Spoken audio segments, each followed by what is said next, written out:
Hello and welcome. My name is Alan, and I'm back with something I haven't done in a long time, some news updates. This is the news for Wednesday, March 15th, 2023. First, let's look at some political stories. Yeah, this is from HuffPost. Again, I get all my stories off of Reddit. So these are from Reddit's. So it's what others are putting forth. But from HuffPost, Republicans accept no blame for bank failures after they voted to deregulate banks. Congress made stricter bank oversight optional in 2018, and lawmakers who backed the bill said regulators still had the tools they needed. Yeah, uh, because there weren't as much regulation on banks in the 1930s. It led, or in the 1920s, it led to the Great Depression. So that's part of the problem when you cut regulations. Senate Republicans insist that the bank regulation bill Donald Trump signed into law 5 years ago had nothing to do with the bank failures that caught regulators off guard this month. Instead, Republicans blamed the regulators for failing to spot problems on balance sheets at Silicon Valley Bank in California and Signature Bank in New York. Where were the regulators, said John Kennedy, Republican senator of Louisiana, on the Senate floor. This whole debacle could have been avoided if regulators had just done their job and stepped in and said, Silicon Valley Bank, what you're doing is dumb and you can't do it anymore. Kennedy omitted a key detail from his remarks. He and other members of the Senate Banking Committee, including several of the panel's Democrats, wrote a bill in 2018 that told regulators they could relax their scrutiny of institutions like Silicon Valley Bank. The Dodd-Frank Wall Street reform bill Congress passed after the 2008 crisis imposed special oversight rules on banks with more than $50 billion in assets. 10 years later, at the behest of regional banking industry, the bipartisan bank bill raised the threshold for those prudential standards so that they were only mandatory for banks worth 250 billion in assets. So it's like we're just regional banks. We only cover like a few states. You shouldn't go after us. Uh, if you still have an impact that big, you need to be regulated. Period. Fact.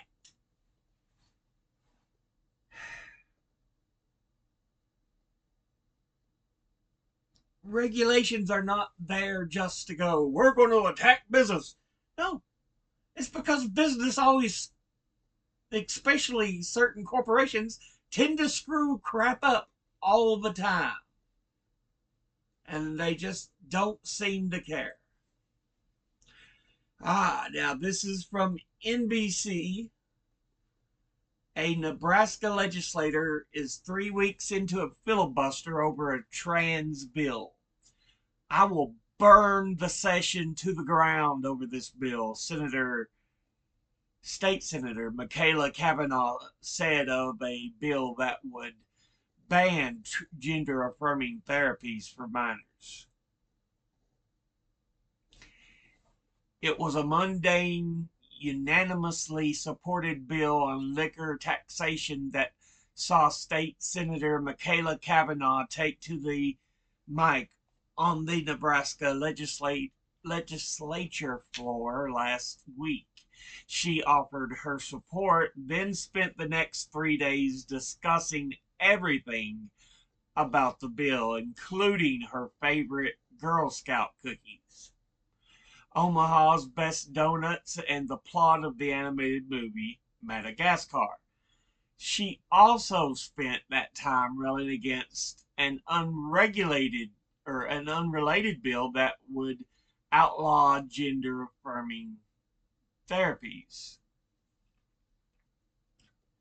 for those 18 and younger. It was the advancement of that bill out of committee that led Kavanaugh to promise 3 weeks ago to filibuster every bill that comes before the legislature this year, even the ones she supports. If this legislature collectively decides that legislating hate against children is our priority, then I'm going to make it painful. Painful for everyone. The Omaha married mother of 3 said, "I will burn the session to the ground over this bill." True to her word, Kavanaugh has slowed the business of passing laws to a crawl by introducing amendment after amendment to every bill that makes it to the state Senate floor and taking up all 8 debate hours allowed by the rules, even during the week she was suffering from strep throat. Wednesday marks the halfway point of this year's 90-day session, and not a single bill will have passed thanks to Kavanaugh's relentless filibustering. Hey, if you're going to pass laws that attack people, sometimes taking the stand is just what you've got to do. Yeah, this from Vanity Fair. Republicans think low-income Americans aren't working hard enough to deserve food. The GOP wants to expand the work requirements for food stamp eligibility. Earlier this week, the Minnesota Senate passed a bill providing free breakfast and lunch to all school children in the state. Obviously, that was the good news. But it didn't come without resistance from the state's Republican senators, 26 of whom voted against the bill, and one whom argued that because he has never personally met anyone who doesn't have enough food to eat, they must not exist. Was this a shocking display of cruelty? Yes. Is such cruelty a pervasive form of the Republican Party?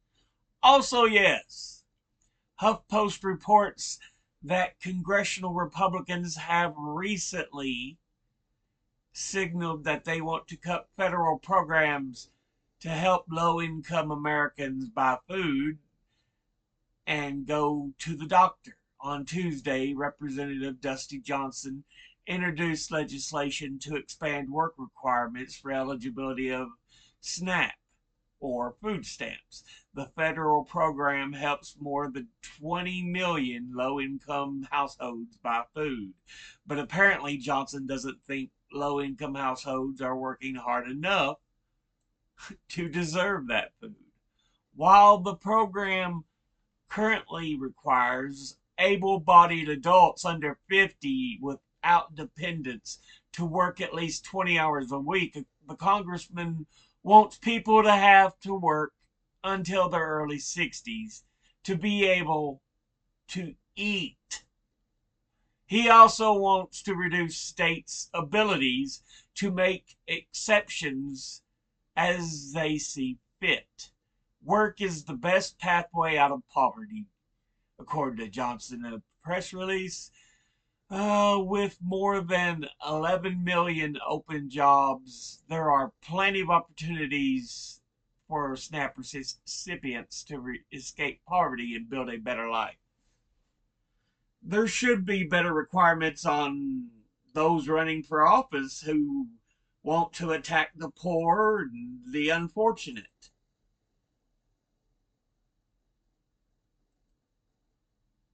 This is from Vice. GOP lawmaker says hungry people don't exist because he's never met one. That's probably related to this previous story I just read you.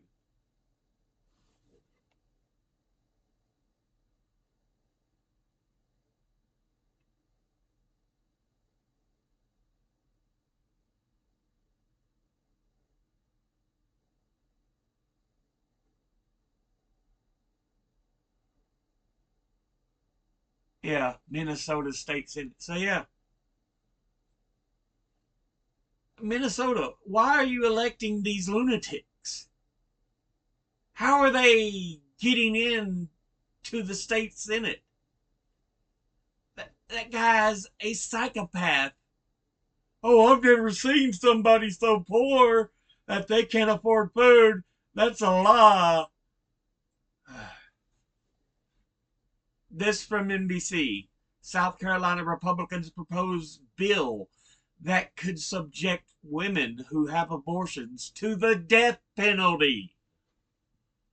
Those convicted of murder in South Carolina can face the death penalty or a minimum of 30 years in prison.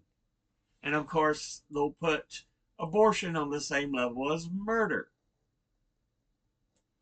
South Carolina Republicans are pushing legislation that would make a person who undergoes an abortion subject to the state's homicide laws, which include the death penalty. The South Carolina Parental or Prenatal Equal Protection Act would ensure that an unborn child who is a victim of homicide is afforded equal protection under the homicide laws of the state. The bill would define a person as an unborn child at every stage of development, from fertilization until birth. The psychopaths have taken control of the country. Let's go something into more that's a little more science-based space. This is from astronomy.com. Milky Way stars found nearly halfway to the Andromeda Galaxy, and the results suggest that there may not be as much empty space between the Milky Way and Andromeda as you might think. Yeah, it's supposed to happen in like so many millions of years. I think it is millions. I don't think it's billions, but yeah, the two galaxies are supposed to intertwine and form a much bigger one.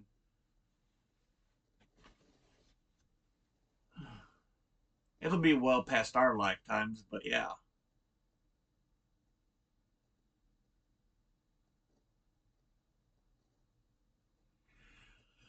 Some planets and stars, aka suns, will get slung out as the two galaxies merge.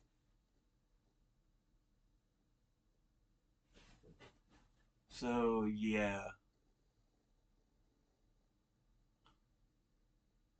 And you got to remember, these are galaxies where there's thousands and millions and billions of stars, not solar systems where it's just our sun and 9 planets. or 8 as it is now, but yeah. This is from physics.org. Scientists offer evidence that Venus is volcanically active, which means that the planet still has a functioning core. It's interesting.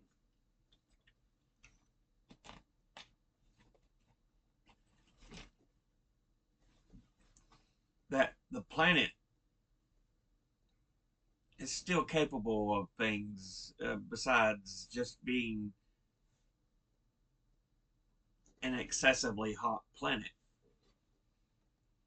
According, this is all that it has volcanic activity, all according to a new research paper that offers strong evidence to answer the lingering question about whether Earth's sister planet currently has eruptions and lava flows.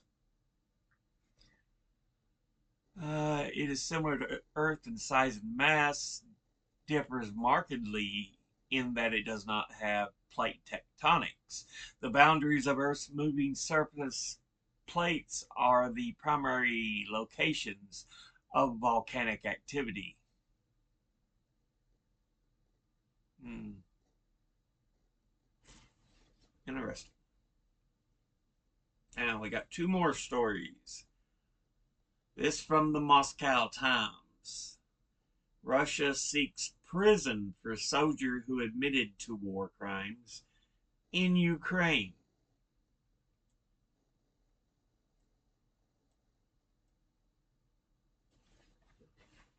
Russian prosecutors are seeking a 6-year prison sentence for a soldier who admitted to committing war crimes in Ukraine in an interview, the iStories investigative outlet reported Wednesday. Donald Frolkin faces up to 6 years in jail on charges of spreading so-called fake news about the Russian military's activities in Ukraine. iStories reported, citing a source involved with his case. Frolkin is one of 4 Russian servicemen suspected of robberies, looting, and murder of civilians in the Ukrainian village of Andrivka,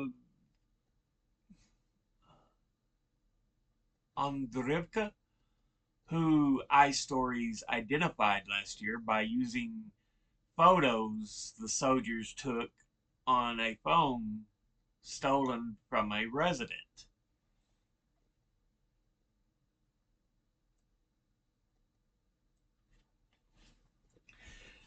Afrokin Donald Androvich confessed to all the crimes that I committed in Andrivka.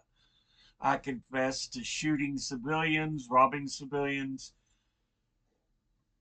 confiscating their phones, and confess that our command does not give a F about our fighters, about the entirety of the infantry that fights on the front line, Frolkin told iStories reporters in a video call in August. So yeah, this is Ukraine saying the guy committed crimes, and Russia saying, no, no, we don't have people commit these kind of crimes. He's spreading lies.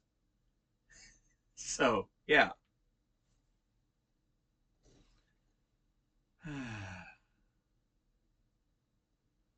And last story from Reuters. China blocks U.S. webcast of North Korea rights meeting in the UN. China blocked the United States on Wednesday from broadcasting on the internet an informal United Nations Security Council meeting on human rights abuses in North Korea, diplomats said. The meeting will be held on Friday, but the 15 council members who have unanimously agreed to allow it to be webcast. Diplomats said that it is rare for a broadcast to be blocked. The Security Council has regularly discussed human rights in North Korea since 2014 in public formal meetings and behind closed doors. China and Russia have long said they do not believe the Council, charged with maintaining international peace and security, should be discussing human rights in North Korea.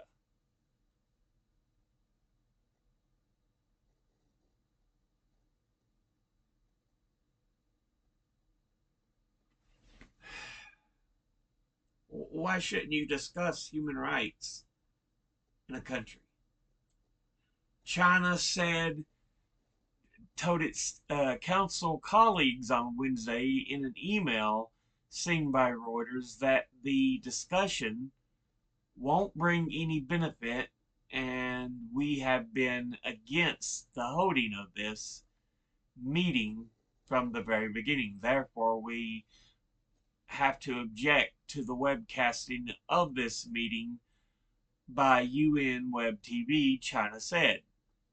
Pyongyang rejects accusations of human rights abuses and blames sanctions for a dire humanitarian situation in North Korea. The country has been under UN sanctions over its ballistic missile and nuclear programs since 2006. Uh, you know, human rights should always be discussed in any country. Even the U.S. should be open to having human rights discussions about, what happens in the U.S. Because, you know, U.S. is not all pretty and marked up. It's all pretty and dressed. As many people, despite what many people want to believe, we are scarred and popped and bruised. You know, there are extremely ugly sides in the history of the U.S. You can't go without acknowledging that. To do so is not to acknowledge the facts. But we'll go ahead and end this episode here. It's already been over 20 minutes. Thank you all for watching. See you all in the next episode. Educate thyself, think, read, study, learn. Someone tries to tell you to cite to says something you have trouble believing, ask them to cite their sources. I'll be putting these links in the description below the video. See you all in the next one. Until then, later.